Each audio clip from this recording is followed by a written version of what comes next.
разговор с Иваном Блоковым, то есть как бы я как бы договорился о том, что давайте мы попробуем увидеть некоторые последствия для экологии, потому что есть иллюзия того, что с этой пандемией все стало хорошо для Земли. То есть на какой-то этап да, а вот в перспективе, наверное, как-то по-другому.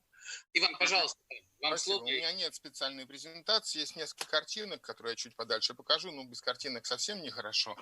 Вот, но я бы начал с того, что тут говорилось, что я в какой-то мере представляю здесь Россию. Вынужден сказать, что Россия – это далеко не лучший пример в период пандемии после нее, в силу разных причин. Я думаю, многие из вас об этом это представляют. Но учитывая, что президент России по поводу пандемии еще 2,5 месяца назад говорил, что это все агенты вражеских спецслужб, которые создают проблемы и наводят панику. Но, наверное, в этих условиях все делается достаточно странно. Одной из основных проблем является проведение какого? Через месяц меньше 24-го Парада Победы, хотя не совсем понятно, что происходит. Поэтому пример с Россией вы лучше, пожалуй, не берите. Ровно как и вторая страна в мире, которая не очень адекватно реагирует на проблемы, связанные с пандемией, это Соединенные Штаты. Я по них тоже немножко расскажу потом. Но с них тоже лучше пример не брать ни в какой степени, в особенности в области охраны природы, то, о чем я могу говорить. Это, наверное, две самых. Значит, в принципе, Greenpeace не делал специальных исследований, точнее, не закончил специальные исследования, связанные с тем, что же нужно предпринимать. Поэтому те отдельные элементы, о которых я сейчас буду рассказывать, и как выводы, и предложения, это не позиция организации, это скорее соображение о том, что может быть важно. При этом, говоря об экологических проблемах, на самом деле у нас есть не так много индикаторов, которые можно использовать для того, чтобы оценить, что происходит в мире и вообще какие текущие изменения наблюдаются. Я тут сейчас покажу парочку, если получится. Слайдов видно, нет? Пока нет. Сейчас, секундочку, должно появиться. Да. О, отлично. Так, опять пропал, да? Нет, наоборот, вот. Так, теперь я не вижу, что есть. Ага, вот она. Я просто хотел показать несколько вещей. Есть довольно объективные мировые вещи, которые дают достаточно хорошую оценку. Это Flight Tracker, это количество полетов.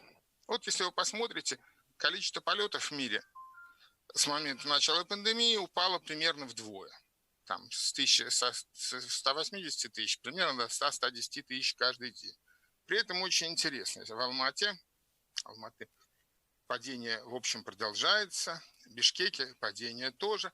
А в Пекине, международном аэропорту, одном из трех, уже наблюдается явный рост. Поэтому совершенно понятно, что после того, как закончится, рано или поздно все равно самоизоляция и все остальные меры закончатся, то мы получим возвращение назад полетов и, в принципе, возвращение загрязнений.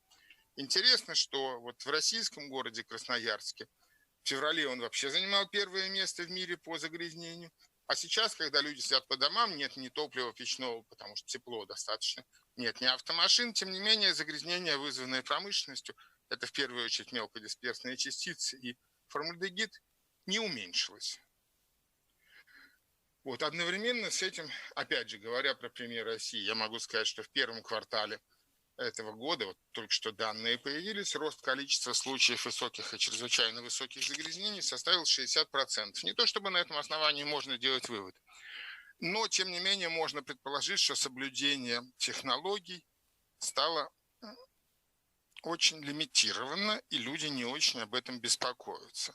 Вот уменьшение загрязнения в Китае, которое вы видите на экране, на самом деле оно закончилось, и сейчас загрязнения вернулись к предыдущему уровню.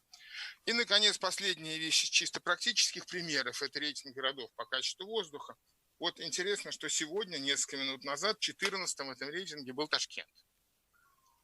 Как один из самых грязных городов. То есть предполагая, с одной стороны, что вроде как промышленность должна сокращаться, на самом деле никуда... Знал, что вы мне в этом, как называется, на круглом столе Ташкент такого пустите. Осторожнее, Иван. Я знаю, я специально посмотрел несколько минут назад на рейтинг. Рейтинг делается по методике EPA Соединенных Штатов. Агентство, конечно, очень сильно порезано, но все равно оно сейчас продолжает достаточно эффективно действовать.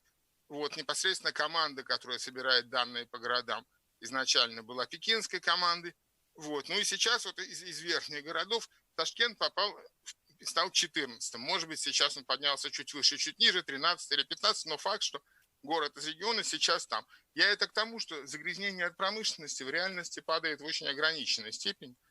И мы вряд ли можем ожидать очень большого падения загрязнения иного, чем связанного с реальным падением промышленности в результате кризиса. Вот, что является исключительно временной вещью. И, к сожалению, на основании тех фактов, которые есть, как предположительны действия правительства, то, что уже делается и в России, и в Соединенных Штатах, это отмена экологических требований. Степень отмены достаточно разная, но в России рассматривалась даже возможность отмены предельно допустимых концентраций. Правда, не в рамках кризиса, в рамках ранее идущей процедуры, но она, тем не менее, рассматривалась. В Соединенных Штатах соответствующий executive order об отмене ряда нормативных требований уже принят.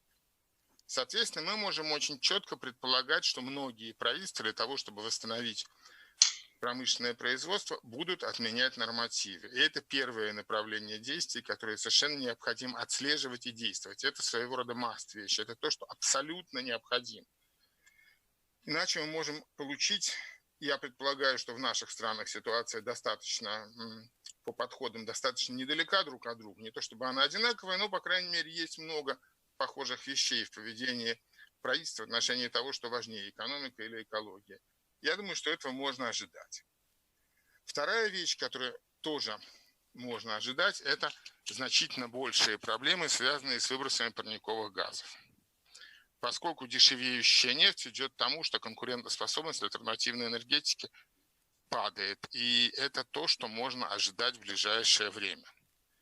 Здесь очень важно успеть принять меры, потому что при нынешнем падении промышленного производства, в действительности на уровне года, может быть, выбросы парниковых газов падут на 5-6%. Но, скорее всего, это будет 2-3%, что никак не решит проблему, никого не успокоит. Но уже сейчас я вижу в прессе успокоительные заявления о том, что вот давайте, смотрите, у нас все падает, поэтому, наверное, о климате больше беспокоиться не надо. Ну и, наконец, несколько практических элементов, которые мне тоже кажутся очень важными. Для начала это то, что в результате пандемии, я очень надеюсь, произойдет локализация производства существенной части промышленной продукции. Если этого не происходит, это одно из направлений деятельности для общественности, которое серьезно может помочь. Второй момент, который крайне важен, это вопрос, связанный с отходами. Потому что, с одной стороны, многократно говорилось, давайте использовать повторные, давайте мы не будем использовать одноразовую упаковку. В рамках пандемии вопрос с одноразовой упаковкой особо не обсуждается.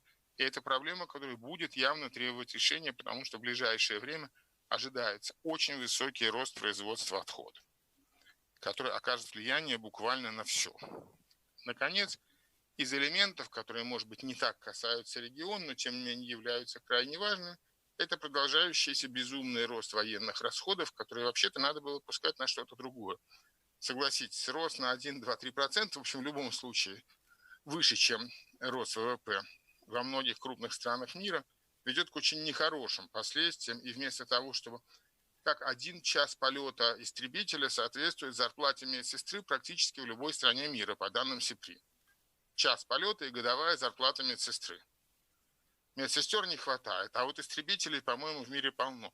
Я понимаю, что это достаточно сложная вещь для того, чтобы предпринимать действия, но, тем не менее, одно из тех направлений, которые сейчас актуальны, люди могут на него смотреть. Наконец, вещи, связанные с торговлей дикими животными, это очень существенный элемент. Китай до конца года торговлю запретил, как я понимаю. Но, в принципе, из 9 инфекций, которые проявились за последние 20 лет, все 9 были связаны с нарушением мест обитания и с торговлей дикими животными. Соответственно, мы пытаемся сейчас, наши коллеги пытаются сейчас просчитать наиболее вероятные места появления следующей проблемы, и это считается. Но, по сути, одно из направлений действий – это запретить торговлю дикими животными. Просто, вообще, совсем. То есть не какую-то, не оставив никакие лазейки, а просто запретить. И взять по более серьезную охрану центры биоразнообразия, потому что это действительно очень важно. И, наконец, наверное, одна из вещей, которая не такая лобовая, но, тем не менее, очень важна. Инвестиции. Сейчас наверняка будут сниматься ограничения на инвестиции, и будут предприняты попытки не только нормативно, но и финансово поддержать экологически вредные технологии и развитие. И вот эта часть, которая нормативно регулируется с трудом, это скорее может регулироваться именно общественным воздействием. Я думаю, что это еще одно направление, в котором стоит делать. Я больше продолжать не буду, мне кажется, что и так достаточно картина понятна, а то, что мы живем сейчас во время, когда мы находимся в полной неопределенности, и мы не до конца знаем, что произойдет даже через неделю, я уж не говорю про то, что будет через год. Дается очень важное основание для того, чтобы те, кто беспокоится об охране природы, действовали вместе. Это не значит там какая-либо координация единая или что-то еще, это значит просто все должны знать, кто что делает, и выбирать, может быть, совместно, может быть, индивидуально, наиболее важные вещи там, где можно достичь успеха. Именно там, где можно достичь успеха, и которые наиболее важны. На этом я заканчиваю. Спасибо большое и готов ответить, если есть какие-то вопросы. Спасибо огромное. Я тоже бы хотел понять, есть ли вопросы. То есть, коллеги, давайте тогда сейчас вопросы к Ивану, и потом перейдем к общей дискуссии. Я, наверное, какую-то интервенцию сделаю тоже. Есть ли? Да, пожалуйста. У меня будет немного странный вопрос. Просто вас не слышно. Было. А сейчас? Да. У меня будет немного странный вопрос. Меня интересует, почему вы выбрали именно авиатопливо в качестве примера, как он влияет на климат, нежели топливо автомобилей. Ведь на данный момент используют биотопливо для самолетов. Я читал, то, что где-то с 2008 года все больше и больше авиакомпаний используют биотопливо, и оно меньше загрязняет воздух. Спасибо за вопрос. Биотопливо это до сих пор является экзотикой, его доля, в общем, является близкой к нулю, поэтому его пока можно не рассматривать вообще. Что касается авиатоплива, я не выбирал авиатопливо, просто это наиболее простой пример, который можно получить для всего мира, чтобы оценить, что происходит. Не более того. Если бы у меня был пример по автомашинам, если бы можно было сосчитать снижение передвижения автомашин, это было бы гораздо более эффективно и гораздо более наглядно. Но Flight Tracker он есть, а вот никакой системы отслеживания автомашин не существует. Угу. Да-да.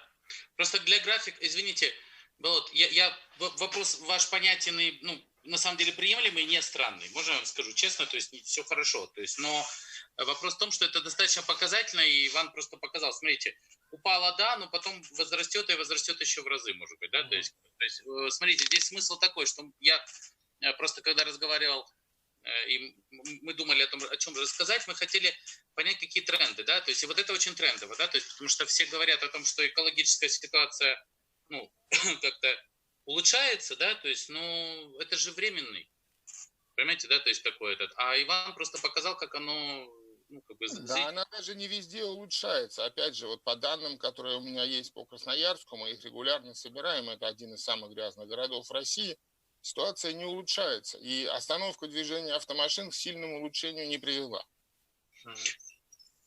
То есть, коллеги, смотрите, вроде бы говорят, что хоть где-то хорошо, нигде не хорошо.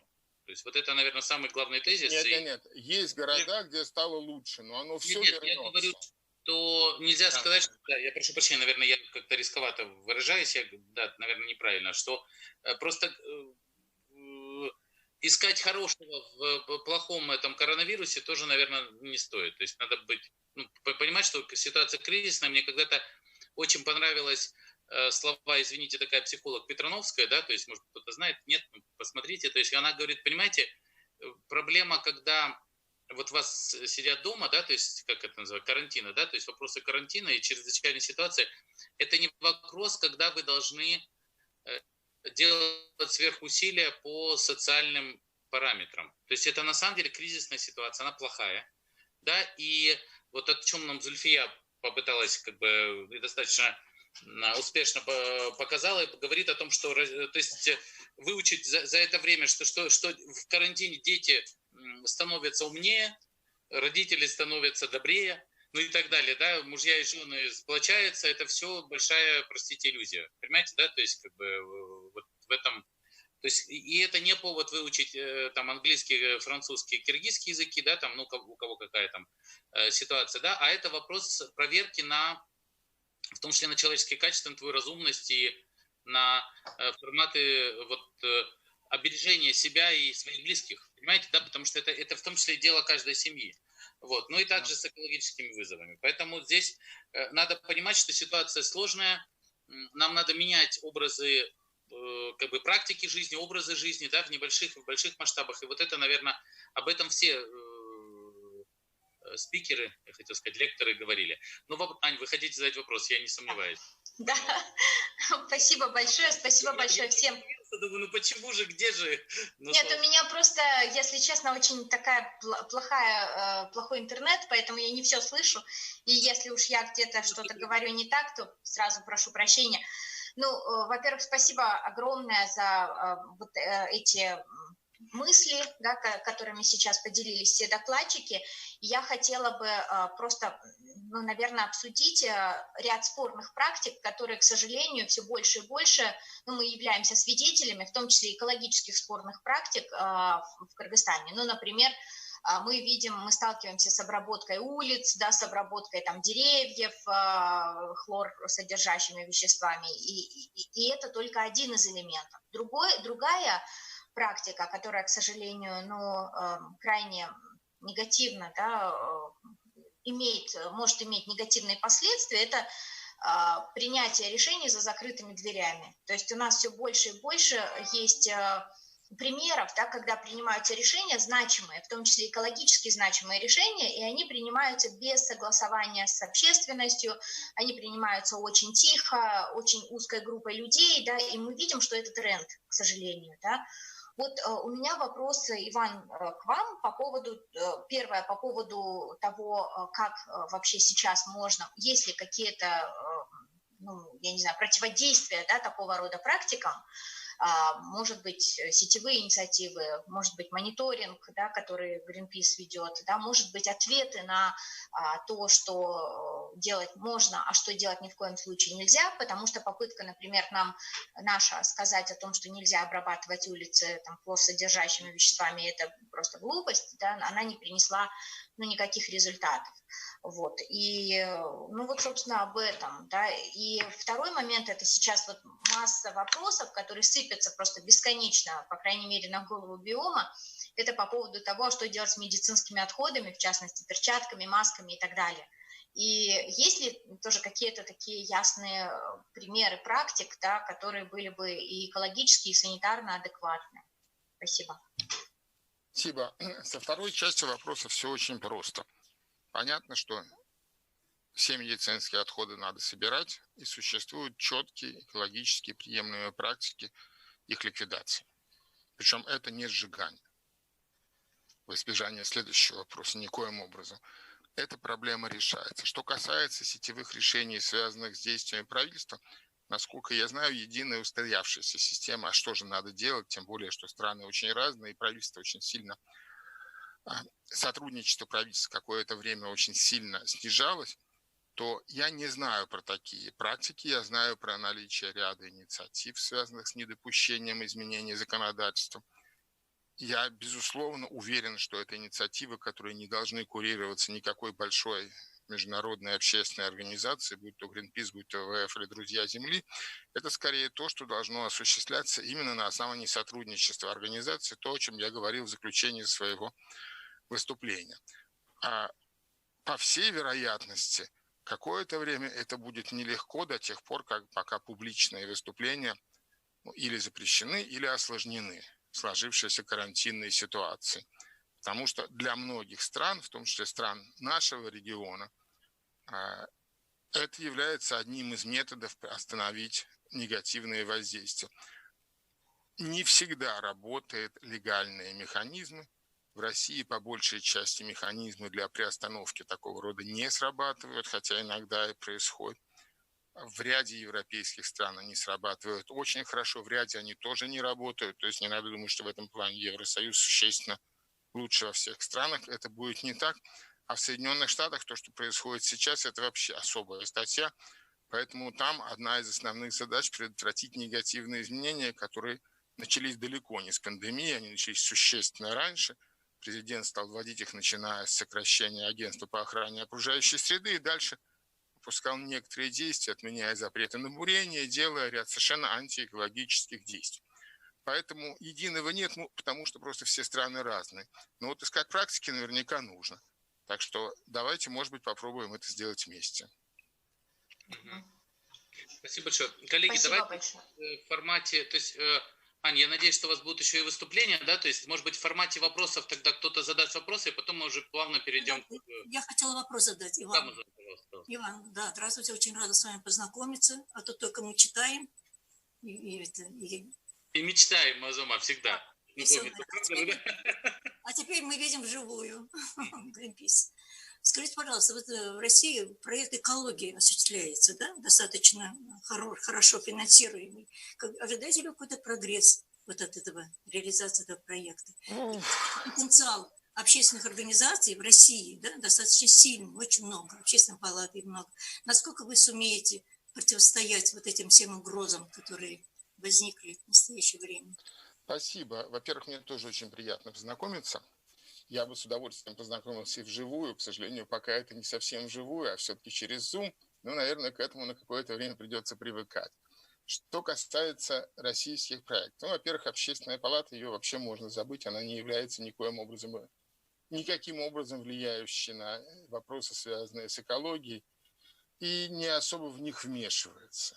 И вообще всякие общественные советы имеют крайне ограниченное влияние. Что касается проекта экологии, это федеральный проект, который состоит из ряда национальных проектов. Я могу вам привести один из примеров. Один из примеров – это проект «Воздух». Он один из наиболее финансируемых, который предполагает, что в 8 городах страны выбросы в воздух сократятся по массе.